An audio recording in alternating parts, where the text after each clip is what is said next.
Selama Perang Marineford, Blackbeard telah mengguncang seluruh akal sehat para pengguna Devil Fruit yang ada di dunia ketika dia berhasil memperoleh kekuatan buah iblis keduanya sehingga menjadikannya sebagai salah satu karakter terkuat di dunia. Namun pernahkah kamu bertanya-tanya apa yang mungkin akan terjadi jika Luffy memakan buah iblis untuk kedua kalinya dan buah apa yang merupakan kombinasi sempurna untuk dipadukan dengan kekuatan aslinya? Ya, saya sudah memikirkan opsi terbaik dan buah pertama yang akan kita eksplor adalah kekuatan kedua Luffy yang merupakan salah satu buah iblis paling kuat dalam keseluruhan cerita One Piece. Tapi kekuatan kedua Luffy bukanlah dari buah iblis magma yang sangat kuat atau bahkan kemampuan gila dari buah iblis OP-OP Nomi milik Law. Jadi buah iblis manakah yang cocok dengan kekuatan asli dari Luffy yang sekarang? Baiklah, mari kita mulai dengan buah iblis Doku Doku Nomi yang merupakan pelengkap luar biasa untuk kemampuan karet Luffy dan kalian akan mengetahui alasannya hanya dalam beberapa menit. Tapi buah ini pada awalnya telah dimakan oleh penjaga Impel Down yaitu Magellan dan buah ini memiliki kemampuan luar biasa kuat yang sangat cocok untuk dipadukan dengan kekuatan Luffy saat ini.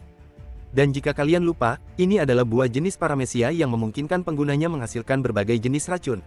Selama Arc Impel Down, Magellan mampu menembakkan racun Hydra yang mematikan, membuat awan gas beracun raksasa dan bahkan mampu melepaskan Demon Venom menakutkan yang benar-benar dapat meleleh ke seluruh penjara bawah air.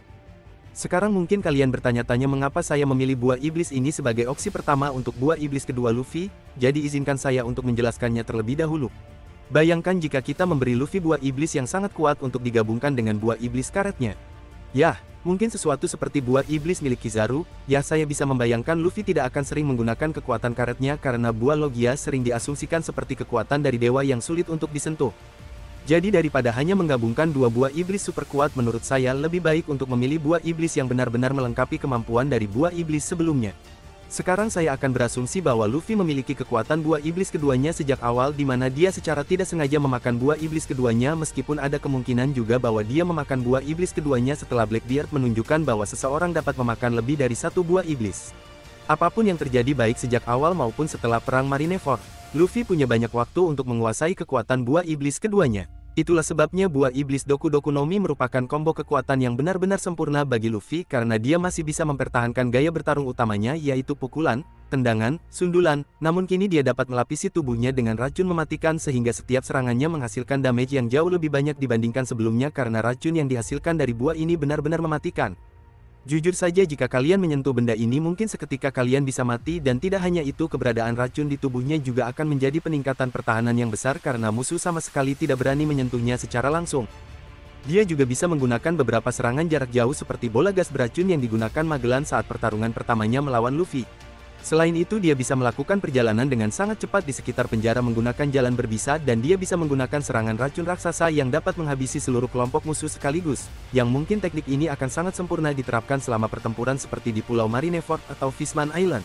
Jadi bisakah kalian bayangkan saja bagaimana kuatnya Luffy di mana dia akan sangat jauh lebih kuat daripada cerita aslinya dan ada beberapa contoh spesifik di mana racun itu akan membuat hidup Luffy jauh lebih mudah khususnya ketika dia terlibat dalam pertempuran super panjang seperti bentrokan epik 12 jam saat melawan Katakuri atau Yonkou Kaido. Untuk pertarungan ini Luffy dapat menimbulkan kerusakan akibat racun dari waktu ke waktu di mana jika kalian pernah memainkan game seperti Pokemon, kalian pasti tahu bahwa penumpukan racun dapat membunuh kalian hanya dalam sekali serangan sehingga semakin lama pertarungan berlangsung maka semakin lemah lawan yang dihadapi Luffy. Contoh lain dari kekuatan ini yang membuat pertarungan menjadi lebih mudah adalah melawan pengguna buah iblis Ito Ito Nomi milik Doflamingo karena racun mematikan milik Luffy dapat dengan mudah melelehkan tali Doffy bahkan sebelum dia sempat memotongnya. Dan kita juga bisa bayangkan betapa gilanya si manusia racun dari Awakening Gear 5 Luffy. Ada begitu banyak hal gila yang bisa dia lakukan dengan menggabungkan imajinasi dan racunnya yang tak terbatas seperti membuat bola racun yang lengket untuk dilemparkan ke seluruh penjuru medan perang atau jika dia membangkitkan buah racunnya juga maka dia bisa membuat seluruh lingkungan menjadi beracun sehingga mustahil untuk musuhnya dapat melawannya. Namun ada beberapa kelemahan dari buah ini bagi Luffy. Pertama sama seperti Magellan ketika dalam sebuah pertarungan Luffy mungkin mendapatkan racun dalam makanannya sehingga membuatnya harus langsung pergi ke toilet. Tapi yang lebih penting lagi Luffy tidak suka membunuh orang dan racun mematikan ini pasti akan menyebabkan lebih banyak kematian dibandingkan di cerita aslinya. Jadi kecuali Luffy bisa membuat racun yang hanya bisa melumpuhkan lawannya saja sehingga karena kelemahan ini saya pikir ini bukanlah buah iblis kedua yang sempurna untuk Luffy. Itulah sebabnya Brain Fruit mungkin lebih baik untuk Luffy karena kita semua pasti sepakat bahwa Luffy cukup bodoh dalam setiap tindakannya namun jika dia bisa belajar dan mengingat semua hal luar biasa yang dia alami sepanjang perjalanannya maka dia akan benar-benar menjadi seorang yang jenius di dunia. Dalam hal ini saya sungguh serius karena Luffy mempunyai navigator, jurumudi kapal, mekanik kapal, ahli pedang, musisi, juru masak, dan arkeolog terbaik di dunia. Jadi jika Luffy bisa belajar dari masing-masing dari mereka, maka dia akan benar-benar menjadi seseorang yang jenius. Ditambah lagi dia mungkin tidak akan lagi ditipu sepanjang waktu, tapi setelah saya memikirkannya, saya kemudian bertanya-tanya apakah Luffy benar-benar harus rajin membaca agar buah iblis ini dapat berfungsi. Jadi ya sudahlah, kita buang aja buah iblis Brain Nomi ini ke tempat sampah karena mungkin akan lucu jika Luffy menjadi seorang kutu buku.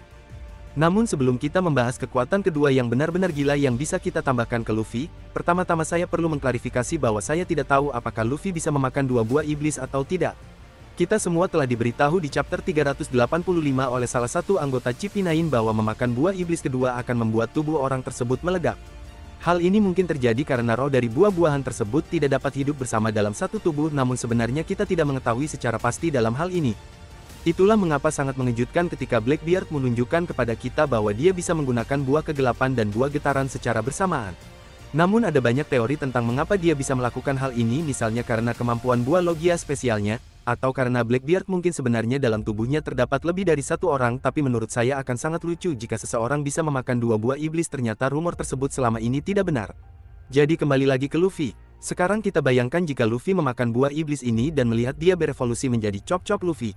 Dan untuk menunjukkan kepada kalian betapa sempurnanya kekuatan ini bagi Luffy, mari kita kembali ke adegan di Marineford saat Mihawk hendak mengiris Luffy menjadi potongan keju Swiss, tapi untungnya saat itu Luffy sempat melempar bagi ke depan sehingga badut itu berhasil menahan serangan pedang dari Mihawk. Namun dalam skenario baru kita, Luffy tidak lagi membutuhkan bagi karena kekuatan Chop-nya benar-benar membuatnya kebal terhadap serangan dari jenis pedang apapun. Seperti tebasan, tentu tidak berpengaruh. Takut tangannya terpotong, tentu tidak. Bahkan gigitan yang sangat kuat atau apapun yang tajam seperti paku kini tidak lagi berguna terhadap Luffy, dan kemampuan ini sangat berguna bagi Kapten Topi Jerami karena jenis serangan seperti ini adalah salah satu penyebab utama dia terluka parah dalam cerita, seperti saat dia ditusuk oleh krokodil dan Katakuri atau saat dia digigit oleh Rob Lucci. Namun pertahanan yang luar biasa ini bukan satu-satunya peningkatan pada Chop Luffy, karena sekarang dia bisa terbang seperti yang kita lihat ketika Bagi berulang kali lakukan sepanjang cerita One Piece, namun dia dapat menggunakan kemampuan ini selama kakinya tetap menginjak tanah. Penulis One Piece bahkan menggambarkan diagram ini untuk menunjukkan cara kerjanya. Namun dengan gabungan kekuatan Luffy, jangkauannya mungkin akan lebih jauh dibanding Bagi karena dia bisa merenggangkan tubuhnya lebih jauh. Dan sejujurnya saya bisa melihat begitu banyak cara kreatif yang dilakukan Luffy untuk menyerang jika dia bisa memisahkan lengan dan kakinya sehingga dia bisa membuat musuh kewalahan dengan menyerang dari berbagai sudut. Ditambah lagi kemampuan untuk terbang dapat membantu kru Mugiwara yang pastinya akan berguna selama arc Skypiea ketika kru Mugiwara tersesat di hutan. Luffy mungkin juga bisa naik kembali ke arc Maxim dengan lebih mudah, yang berarti Enel bahkan tidak akan mampu mengeluarkan serangan terkuatnya. Meskipun begitu, Luffy mungkin akan lebih terganggu karena ketika dia bisa terbang maka dia memiliki kelemahan, yaitu ketika ada seseorang yang menendang bola liarnya. Namun ada penafsiran besar untuk buah ini, yaitu kita tidak tahu apakah buah ini lemah terhadap haki atau tidak. Contohnya jika Mihawk melapisi pedangnya dengan haki, apakah dia bisa melukai Bagi? Jika bisa maka dengan demikian hal tersebut akan menjadi nerf besar untuk kemampuan dari buah iblis ini. Namun saya tidak begitu yakin karena saya belum pernah melihat contoh yang nyata dalam cerita One Piece. Meskipun kita diberitahu secara eksplisit dalam cerita One Piece bahwa dia kebal terhadap semua jenis pedang, maka ada kemungkinan pedang yang dilapisi haki tetap tidak akan berpengaruh terhadap kemampuan buah iblis ini.